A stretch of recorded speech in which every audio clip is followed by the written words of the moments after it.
വളരെ വിവാദപരമായ സുപ്രധാനമായ നിയമങ്ങൾ മുഴുവൻ ദോശ ചുട്ടെടുക്കുന്നത് പോലെയാണ്. കഴിഞ്ഞ ദിവസം ഞാൻ പറഞ്ഞ ദോശ ചുട്ടെടുക്കുന്നത് പോലെയാണ് നിയമനിർമ്മാണം നടത്തുന്നത്. സഭാ നടപടികൾ ആരംഭിക്കുന്ന ദിവസങ്ങളിൽ ഗവൺമെൻറ്റിന് ബിസിനസ് പോലുമില്ല. കഴിഞ്ഞ ആഴ്ചയിൽ ഒരു ദിവസം ശൂന്യവേള പോയത് വൈകുന്നേരം 5 മണി വരെയാണ്.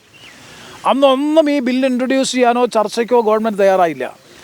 സഭാ നടപടികൾ ഒരു സെഷൻ്റെ കാലാവധി അവസാനിക്കുന്ന ദിവസങ്ങളിൽ വളരെ സുപ്രധാനമായിട്ടുള്ള ബില്ല്, ഇപ്പോൾ തന്നെ തൊഴിലുറപ്പുമായി ബന്ധപ്പെട്ട ബില്ല്, ഇൻഷുറൻസ് മേഖലയിൽ 100% വിദേശ പ്രത്യക്ഷ നിക്ഷേപം ഏർപ്പെടുത്തുന്ന ബില്ല്, അതുപോലെ നിരവധിയായിട്ടുള്ള മറ്റ് ബില്ലുകൾ, ആണവോർജവുമായി ബന്ധപ്പെട്ട ബില്ല്. ഞാനിപ്പോഴും മനസ്സിലാക്കുന്നു ഈ ബില്ലുകളൊക്കെ പാസ്സാക്കുന്നതിൻ്റെ പിന്നിൽ വിദേശ സമ്മർദ്ദമുണ്ട് എന്ന് പോലും ന്യായമായും സംശയിക്കുന്നു.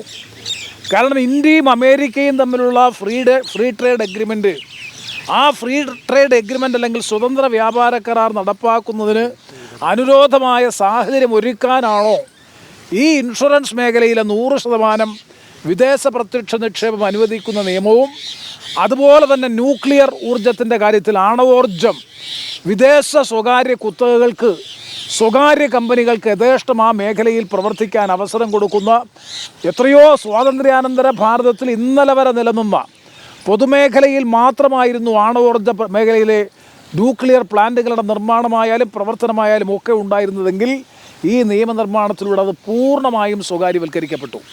അപ്പോൾ ഈ 2 നിയമനിർമ്മാണം ഉൾപ്പെടെ, അതുപോലെ തന്നെ തൊഴിലുറപ്പ് നിയമം ഉൾപ്പെടെയുള്ള നിയമങ്ങളൊക്കെ പാസ്സാക്കി എടുക്കണം എന്നൊരു നിർബന്ധിതമായ ബുദ്ധി കേന്ദ്രത്തിനുണ്ടായിരുന്നു. വിവാദപരമായ വിഷയങ്ങളായതുകൊണ്ട് തന്നെയാണ് സെഷൻ അവസാനിക്കുന്ന ആഴ്ചയിൽ തിടുക്കത്തിൽ ധൃതിയിൽ അംഗങ്ങൾക്കൊന്ന് പരിശോധിക്കാൻ, പഠിക്കാൻ, വിലയിരുത്താൻ, ഭേദഗതികൾ നിർദ്ദേശിക്കാൻ അതിന് പോലും അവസരം നൽകാതെ ബില്ലുകൾ ബുൾഡോസ് ചെയ്ത് പാസ്സാക്കുന്നത്. ഇതിനെയാണ് ഞങ്ങൾ പറയുന്നത് ഇന്ന് സഭയിൽ ഈ ദിവസങ്ങളിലൊക്കെ ബുൾഡോസിങ് ഓഫ് ലെജിസ്ലേഷൻസ് ആണ്. നിയമങ്ങൾ ബുൾഡോസ് ചെയ്ത് ഭൂരിപക്ഷം ഉപയോഗിച്ച് പാസ്സാക്കി എടുക്കുക എന്ന സമീപനമാണ് കേന്ദ്ര ഗവൺമെൻറ്. അതുപോലെ തന്നെ ഇന്ന് കൊല്ലത്തെ ദേശീയപാതയെ ബന്ധപ്പെട്ട് വിഷയങ്ങൾ പാർലമെൻറ്റിൽ ഇത് എന്താണ് ഗഡ്കരി മറുപടി? ഇത് കൊല്ലത്തെ സംബന്ധിച്ച് മാത്രമല്ല, കൊല്ലത്ത് ഇത്തിക്കരയിൽ, കൊട്ടിയത്തിനടുത്ത് ഇത്തിക്കരയിൽ ഉണ്ടായിട്ടുള്ള ഒരു വലിയ അപകടം, മണ്ണുകൊണ്ട് നിർമ്മിക്കപ്പെട്ടിട്ടുള്ള ഉയരപ്പാത ഇടിഞ്ഞു വീണുകൊണ്ടൊരു വലിയ അപകടം ഈ കഴിഞ്ഞ ആഴ്ചയിൽ ഡിസംബർ മാസം 5-ാം തീയതി കൊട്ടിയത്തിനടുത്ത് ഇത്തിക്കരയിലുണ്ടായി. സമാന സ്വഭാവത്തിലുള്ള നിരവധി അപകടങ്ങൾ ആലപ്പുഴയിലും മലബാർ മേഖലയിൽ കൂരിയാട് ഉൾപ്പെടെയുള്ള പ്രദേശങ്ങളിലുണ്ടായി. ആ പ്രശ്നമാണ് ചോദ്യോത്തരവേളയിൽ ഞാൻ ഉന്നയിച്ചത്. സമാന സ്വഭാവത്തിലുള്ള അപകടങ്ങൾ ഉണ്ടാകാൻ ഇനിയും സാധ്യതയുണ്ട്. കാരണം കേരളത്തിൻ്റെ ഭൂമിശാസ്ത്രത്തിനും അതുപോലെ കേരളത്തിൻ്റെ കാലാവസ്ഥയുടെ പ്രത്യേകതകൾക്കും അനുരോധമായിട്ടുള്ള ഡിസൈൻ അല്ല കേരളത്തിൽ നാഷണൽ ഹൈവേ 66 റോഡ് നിർമ്മാണത്തിന് സ്വീകരിച്ചിട്ടുള്ളത്. അതുകൊണ്ട് ഈ അപകടങ്ങൾക്ക് ആധാരമായ പ്രധാനപ്പെട്ട കാരണം ഒറിജിനൽ ഡിസൈനിൽ തന്നെ ഗുരുതരമായ വീഴ്ച സംഭവിച്ചിട്ടുണ്ട്. ഫലപ്രദമായ നിലയിൽ മണ്ണ് പരിശോധന നടത്തിയിട്ടില്ല, നമ്മുടെ ടോപ്പോഗ്രാഫിക്കൽ കണ്ടീഷൻസ് വിലയിരുത്തിയിട്ടില്ല, ക്ലൈമാറ്റിക് കണ്ടീഷൻസ് വിലയിരുത്തിയിട്ടില്ല. ഇതൊന്നും പരിഗണിക്കാതെ ഉത്തരേന്ത്യൻ സംസ്ഥാനങ്ങളിലും മറ്റ് സംസ്ഥാനങ്ങളിലുമൊക്കെ പദ്ധതി നടപ്പാക്കുന്നതിന് സമാനമായിട്ടാണ് കേരളത്തിലും ഈ പദ്ധതി ഡിസൈൻ ചെയ്തത്. അതുകൊണ്ട് എൻ്റെ സ്പെസിഫിക് ആയിട്ടുള്ള ചോദ്യം, അവിടെ നമുക്കറിയാം കേരളത്തിൻ്റെ വിവിധ പ്രദേശങ്ങളിൽ NH 66 കടന്നു പോകുന്ന സ്ഥലങ്ങളിൽ പോയാൽ നിങ്ങൾ കണ്ടാലറിയാം 30 അടി മുതൽ 40-45 അടി ഉയരം വരെയുള്ള മണ്ണുകൊണ്ട് നിർമ്മിക്കപ്പെട്ടിട്ടുള്ള ഉയരപ്പാതകളാണ് ഇപ്പോൾ നിർമ്മിച്ചു വച്ചിരിക്കുന്നത്. സർവീസ് റോഡും പ്രധാന ഹൈവേയും തമ്മിൽ വേർതിരിക്കുന്ന ഈ റീടൈനിങ് എർത്തൻ വാൾ, മണ്ണുകൊണ്ട് നിർമ്മിക്കപ്പെട്ടിട്ടുള്ള ഈ മതിൽ, അത് സുരക്ഷയ്ക്ക് ഭീഷണിയാണ്.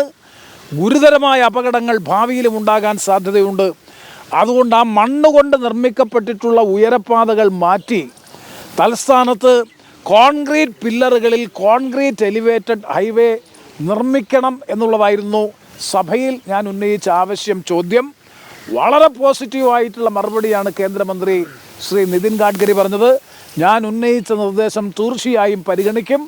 വിശദമായ പഠനം നടത്തിയതിന് ശേഷം ഈ ഉയരപ്പാതകൾ, മണ്ണുകൊണ്ട് നിർമ്മിക്കപ്പെട്ടിട്ടുള്ള ഉയരപ്പാതകൾക്ക് പകരമായി കോൺക്രീറ്റ് എലിവേറ്റഡ് ഹൈവേ നിർമ്മിക്കുന്ന കാര്യം സർക്കാർ അനുഭാവപൂർവ്വം അനുകൂലമായി തന്നെ പരിഗണിക്കും, ആ നിർദ്ദേശം അംഗീകരിക്കും എന്നാണ് സഭയിൽ ശ്രീ നിതിൻ ഗഡ്കരി ഇന്ന് നൽകിയിട്ടുള്ള ഉത്തരം. അത് കേരളത്തെ സംബന്ധിച്ചിടത്തോളം ഏറെ ആശ്വാസകരമാണ്. ഇപ്പോൾ തന്നെ അപകടകരമായ നിലയിൽ ഭീഷണി ഉയർത്തുന്ന നിരവധി വൻമതിലുകൾ കേരളത്തിലുണ്ട്. അത് മാറ്റി കോൺക്രീറ്റ് എലിവേറ്റഡ് ഹൈവേ ആക്കാൻ കഴിയുമെന്നുണ്ടെങ്കിൽ കേരളത്തെ സംബന്ധിച്ചിടത്തോളം ഏറ്റവും ആശ്വാസകരമായിരിക്കും. അങ്ങനെ വളരെ അനുഭാവപൂർവമായ അനുകൂലമായിട്ടുള്ളൊരു മറുപടിയാണ് ഇന്ന് ചോദ്യോത്തര വേളയിൽ ബഹുമാനപ്പെട്ട മന്ത്രിയിൽ നിന്ന് സഭയിൽ ഫ്ലോറിൽ തന്നെ ലഭിച്ചത്. രാജ്യത്തെ